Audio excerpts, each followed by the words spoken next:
দেখো মুখ্যমন্ত্রী বেরিয়ে যাচ্ছেন আইপ্যাকের অফিস থেকে 12:44 থেকে তিনি এখানে এসে প্রবেশ করেন এবং তারপরে এই মুহূর্তে ঘুরতে বাজে 4:22 অর্থাৎ প্রায় 4 ঘন্টারও বেশি সময় তিনি কিন্তু এখানে ছিলেন। আমরা প্রথমে দেখলাম তিনি আইপ্যাকের অফিসে যান এবং তারপরে বেশ কিছুক্ষণ পর তিনি সাংবাদিক সম্মেলনের জন্য নিচে নেমে আসেন এবং সেখানে তিনি পরিষ্কার বেশ কিছু অভিযোগ করেন। তিনি বলেন যে ফরেন্সিক টিম এনে কোনো রকম পারমিশন ছাড়াই অফিসে ঢোকার পর একাধিক ডকুমেন্ট বাজেয়াপ্ত করা হয়েছে। শুধুমাত্র তাই না, তিনি এটাও বলেন যে প্রতীক জৈন যিনি রয়েছেন অর্থাৎ এই আইপ্যাকের যিনি কর্ণধার তিনি যতক্ষণ না আসছেন ততক্ষণ তিনি কিন্তু এই প্রেমাইসেস ছাড়বেন না। এবং তারপর আমরা দেখলাম ঠিক 4:10 নাগাদ প্রতীক জৈনের গাড়ি সঙ্গে একটি কলকাতা পুলিশের কনভয় এখানে আসলো এবং তার ঠিক 10 মিনিটের মধ্যে মুখ্যমন্ত্রী কিন্তু এখান থেকে বেরিয়ে যাচ্ছেন, যেহেতু তার একটি পূর্ব ঘোষিত কর্মসূচি রয়েছে। এবং আজকে সকাল 7টা নাগাদ ইডির তরফে একাধিক জায়গাতে অভিযান চালানো হয়। কলকাতা 3টি জায়গাতে, পোস্তাতে একজন ব্যবসায়ীর বাড়িতে, অন্যদিকে আইপ্যাকের সল্টলেকের গোদরেজ ওয়াটার সাইড বিল্ডিং এর 11th ফ্লোরের অফিসে এবং এই সংস্থার যিনি কর্ণধার সেই প্রতীক জৈনের লাউডন স্ট্রিটের বাড়িতে যায়। আমাদের সঙ্গে থাকো পার্থপ্রতিম ঘোষ, আমাদের আরেক প্রতিনিধি রয়েছেন। মুখ্যমন্ত্রী বেরিয়ে যাচ্ছে দেখতে পাচ্ছি, প্রতীক জৈন এলেন, মুখ্যমন্ত্রী বেরিয়ে গেলেন। এই মুহূর্তে মমতা বন্দ্যোপাধ্যায় বেরিয়েছেন এবং একেবারে দেখো মুখ্যমন্ত্রী এই মুহূর্তে সল্টলেকের অফিস থেকে বেরিয়েছেন এবং তিনি আবারও বক্তব্য রাখবেন তেমনটা আমরা বুঝতে পারছি। এবং এই মুহূর্তে কিন্তু মুখ্যমন্ত্রী মমতা বন্দ্যোপাধ্যায় একেবারে সল্টলেকের যে দপ্তর সেই দপ্তর থেকে আবারও বেরিয়েছেন এবং বক্তব্য রাখছেন।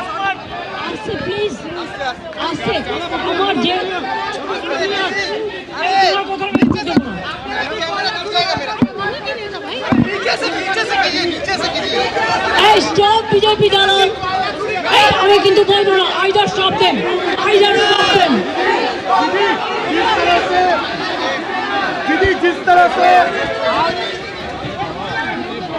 দিদি আমরা সবাই এদিকে, দিদি আমরা সবাই ম্যাডাম, আমরা এদিকে ম্যাডাম।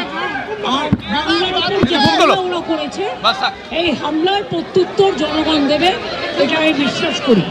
এবং নিজেদের ফেস সেভিং করবার জন্য ফেস সেভিং ফর্মুলা কিছু গদি মিডিয়াকে কাজে লাগিয়েছে।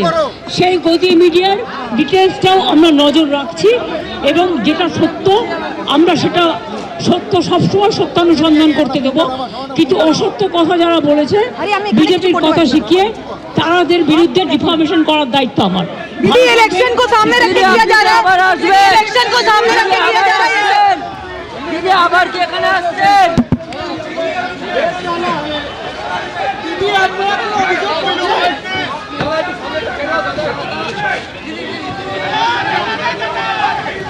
দেখতে পাচ্ছেন মুখ্যমন্ত্রী মমতা বন্দ্যোপাধ্যায় বেরিয়ে যাচ্ছেন সল্টলেকের সেক্টর 5-এ আইপ্যাকের যে অফিস রয়েছে সেখান থেকে বেরিয়ে যাচ্ছেন। মাত্র প্রায় 4 ঘন্টা পর বেরিয়ে গেলেন মুখ্যমন্ত্রী।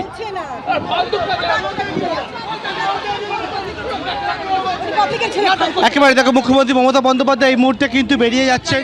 সল্টলেকের যে অফিস রয়েছে প্রতীক জৈনের যে আইপ্যাকের দপ্তর, সেই দপ্তর ছেড়ে মুখ্যমন্ত্রী বেরোলেন 12:44 নাগাদ। মুখ্যমন্ত্রী মমতা বন্দ্যোপাধ্যায় তিনি প্রবেশ করেছিলেন এবং তার পরবর্তীকালে কিন্তু একেবারে মুখ্যমন্ত্রী মমতা বন্দ্যোপাধ্যায় তিনি কিন্তু এখন বেরোলেন 4:25 নাগাদ। একেবারে আইপ্যাকের যে অফিস রয়েছে সেই অফিস ছেড়ে কিন্তু মুখ্যমন্ত্রী মমতা বন্দ্যোপাধ্যায় বেরোলেন। আমরা দেখতে পাচ্ছি যে একেবারে বাইরের দিকে ছবিটা, সেটা হচ্ছে মুখ্যমন্ত্রী মমতা বন্দ্যোপাধ্যায় আজকে বেরোলেন এবং বেরোবার সময় তিনি বেশ কিছু বক্তব্য তিনি কিন্তু রাখলেন এবং এখান থেকে মুখ্যমন্ত্রী বেরিয়ে যাচ্ছেন এই মুহূর্তে এবং ইডির অফিসে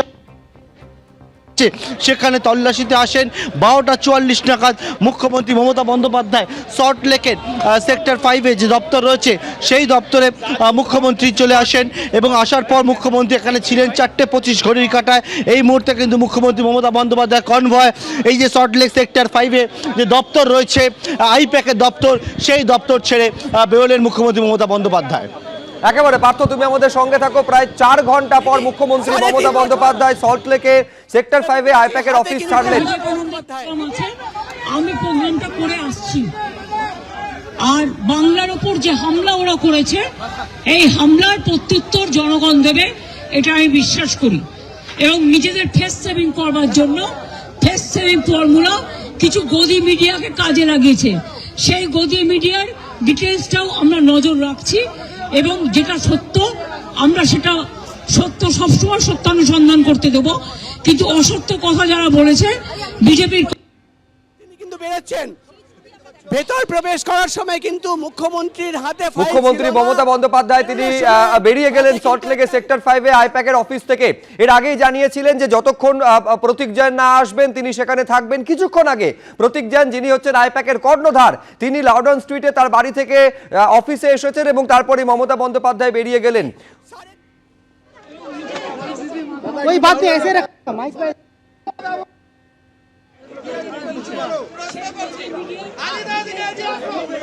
ম্যাডাম বসে যান, ম্যাডাম ম্যাডাম ম্যাডাম বসে যান। শোনা যাচ্ছে না, আস্তে আস্তে আস্তে শোনা যাচ্ছে।